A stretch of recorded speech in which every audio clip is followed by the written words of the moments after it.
أعوذ بالله من الشيطان الرجيم بسم الله الرحمن الرحيم كيف تكفرون بالله وكنتم أمواتا فأحياكم ثم يميتكم ثم يحييكم ثم إليه ترجعون. کس طرح کافر ہوتے ہو خدا تعالی سے حالانکہ تم بے جان تھے، پھر جلایا تم کو، پھر مارے گا تم کو، پھر جلائے گا تم کو، پھر اسی طرح لوٹائے جاؤ گے۔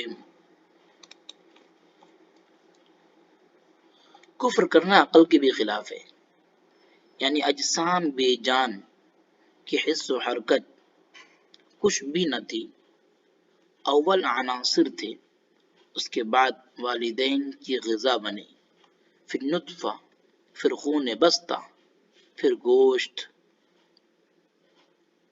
یعنی حالات سابقہ کے بعد نفخ روح کیا گیا جس سے رحم مادر میں اس کے بعد دنیا میں زندہ رہے، یعنی جب دنیا میں وقت مرنے کا آئے گا، یعنی قیامت کو زندہ کیے جاؤ گے حساب لینے کے واسطے، یعنی قبروں سے نکل کر اللہ تعالیٰ کی روبرو حساب و کتاب کے واسطے کھڑے کیے جاؤ گے۔ سو اب انصاف کرو کہ جب تم اول سے آخر تک اللہ تعالیٰ کے احسانات کے مرہون ہو تو ہر حالت میں اور حاجت میں اس کے محتاج بنے رہو اور اس کے متوقع بنے رہو، پھر اس پر بھی کفر کرنا، اس کی نافرمانی کرنا کس قدر تعجب خیز امر ہے۔ اللہ اکبر۔ والذی خلق لکم ما فی الارض جميعا ثم استوى الى السماء فسواهن سبع سماوات وهو بكل شيء علیم۔ اس آیت میں دوسری نعمت بیان فرمائی گئی ہے، یعنی اللہ تعالیٰ نے تم کو پیدا کیا اور تمہاری بقا اور انتفاع کے لیے زمین میں ہر طرح کی چیزیں بکثرت پیدا فرمائی، مطعومات اور مشروبات اور ملبوسات، ہر چیز کے لیے آلات و سامان۔ اس کے بعد متعدد آسمان بنائے گئے جس میں تمہارے لیے طرح طرح کے منافع ہیں۔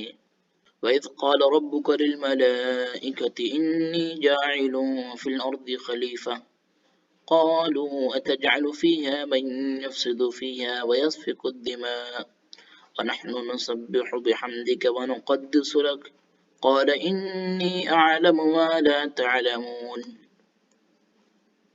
اور جب کہا تیرے رب نے فرشتوں سے کہ میں بنانے والا ہوں زمین میں ایک نائب، کہا فرشتوں نے کیا قائم کرتا ہے تو زمین میں اس کو جو فساد کرے، اس میں اور خون بہائے، ہم پڑھتے ہیں تیری خوبیاں اور یاد کرتے ہیں تیری پاک ذات کو، بے شک بے شک مجھ کو معلوم ہے جو تم نہیں جانتے۔ خلیفۃ اللہ نائب، حضرت آدم علیہ السلام کی پیدائش۔ اب ایک بڑی نعمت کا ذکر کیا جاتا ہے جو جملہ بنی آدم پر کی گئی ہے، اور وہ حضرت آدم علیہ السلام کی آفرینش کا قصہ ہے، جو تفصیل سے آفرینش پیدائش جو تفصیل کے ساتھ بیان کیا گیا ہے اور ان کو خلیفۃ اللہ بنایا گیا ہے۔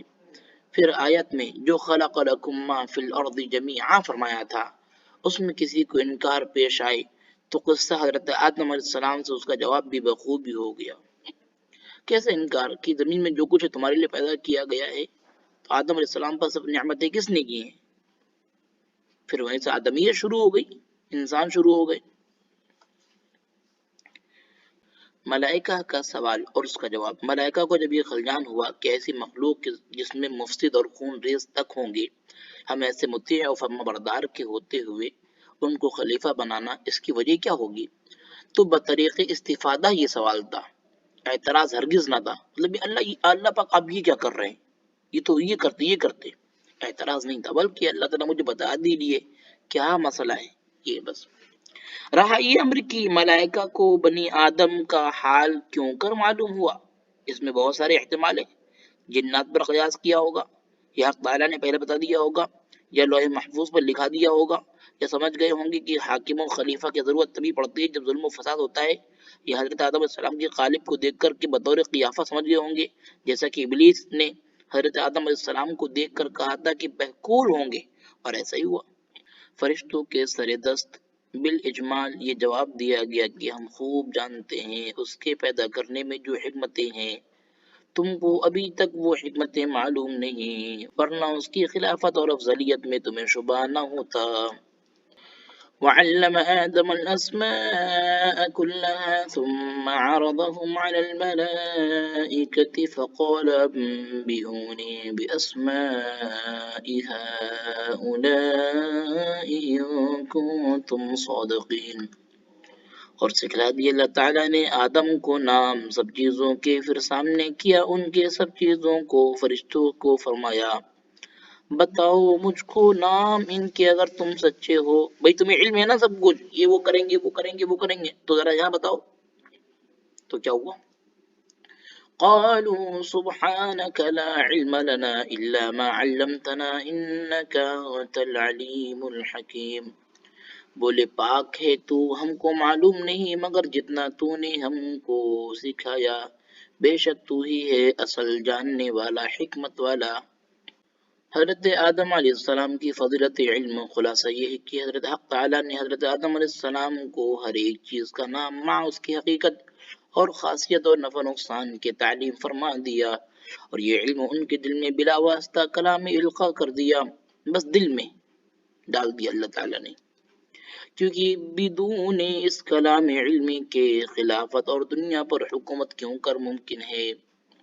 اس کے بعد ملائکہ کو اس حکمت پر مطلع کرنے کی وجہ سے ملائکہ سے امور مذکورہ کا سوال کیا گیا کہ تم اگر اپنی اس بات میں کہ تم کار خلافت انجام دے سکتے ہو سچے ہو تو ان چیزوں کے نام و احوال تو ذرا بتاؤ، لیکن انہوں نے اپنے عجز و قصور کا اقرار کیا اور خوب سمجھ گئے بدون اس علم عام کے کوئی کار خلافت زمین میں نہیں کر سکتا۔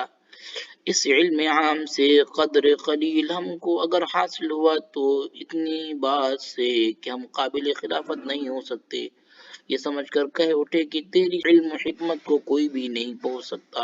قال يا آدم أنبئهم بأسمائهم فلما أنبأهم بأسمائهم قال ألم أقل لكم إني أعلم غيب السماوات والأرض وأعلم ما تبدون وما كنتم تكتمون۔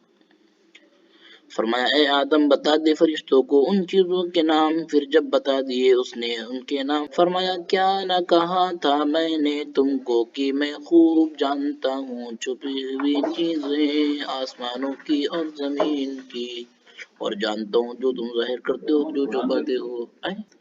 عبادت پر علم کی فضیلت۔ اس کے بعد حضرت آدم علیہ السلام سے جو تمام اشیاء عالم کی نسبت سوال ہوا تو فر سب امور ملائکہ کو بتا دیے کہ وہ بھی سب دنگ رہ گئے، اور حضرت آدم علیہ السلام کی احاطہ علمی پر عش کر گئے۔ تو اللہ تعالیٰ نے ملائکہ سے فرمایا کہ کہو ہم نہ کہتے تھے کہ ہم جملہ مخفی امور آسمان و زمین کے جاننے والے ہیں، اور تمہارے دل میں جو باتیں مکنون ہیں وہ بھی سب ہم کو معلوم ہیں۔ فائدہ اس سے علم کی فضیلت عبادت پر ثابت ہوئی۔ فرشتے عبادت بہت کرتے لیکن آدم علیہ السلام کو علم دیا گیا اور فضیلت اللہ نے ثابت کی۔ دیکھیے عبادت میں ملائکہ اس قدر بڑھے ہوئے ہیں کہ معصوم ہے، گناہ ہوتا ہی نہیں ہے، مگر علم میں چونکہ انسان سے کم ہے اس لیے مرتبہ خلافت انسان ہی کو عطا ہوا، اور ملائکہ نے بھی اس کو تسلیم کر لیا، اور ہونا بھی یوں چاہیے کیونکہ عبادت تو خاصہ مخلوقات کا ہے، خدا کی صفت نہیں۔ اللہ اکبر، عبادت مخلوق کرتی ہے خدا نہیں۔ البتہ علم خدا تعالیٰ کی صفت اعلیٰ ہے، علم ہونا یہ اللہ کی صفت ہے، اس لیے قابل خلافت بھی یہی ہوئے، کیونکہ ہر خلیفہ میں اپنے مستخلف عنہ کا کمال ہونا ضروری ہے۔ اگر تم اللہ کے خلیفہ ہو تو اللہ کی چیز علم اس میں اپنا حصہ لگائیے۔ الحمدللہ. صدق اللہ العظیم. اللہم انی آمنت بک